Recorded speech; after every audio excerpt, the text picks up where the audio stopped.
Hey, hi, how are you? ဒီနေ့တော့ရေရဲ့အရွေစွမ်းအင်ကိုသုံးပြီးခြားရဟက်လေးကိုလှည့်ကြည့်ကြမယ်။လိုအပ်တဲ့ပစ္စည်းတွေကတော့တလက်မခွဲခန့်ဖြတ်ထားတဲ့ပလတ်စတစ်ပိုက်အချမ်း10ခု၊တန်ချောင်းရှည်အနည်းငယ်၊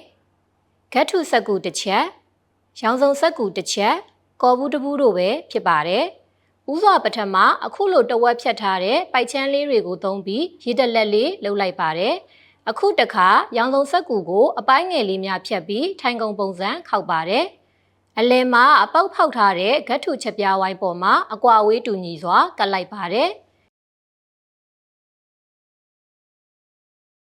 ပြီးရင်တော့ဂတ်ထုချက်ပြားဝိုင်းရဟတ်နဲ့ရေတလက်လေးကိုတန်ချောင်းရှည်တစ်ချောင်းသုံးပြီးဆက်လိုက်ပါတယ်။တက်ဆင်မှုအလုံးပြီးသွားတဲ့အခါရေတလက်လေးကိုပြင်းအားကောင်းတဲ့ရေပိုက်လေးရဲ့အနီးမှာထားလိုက်ပါတယ်။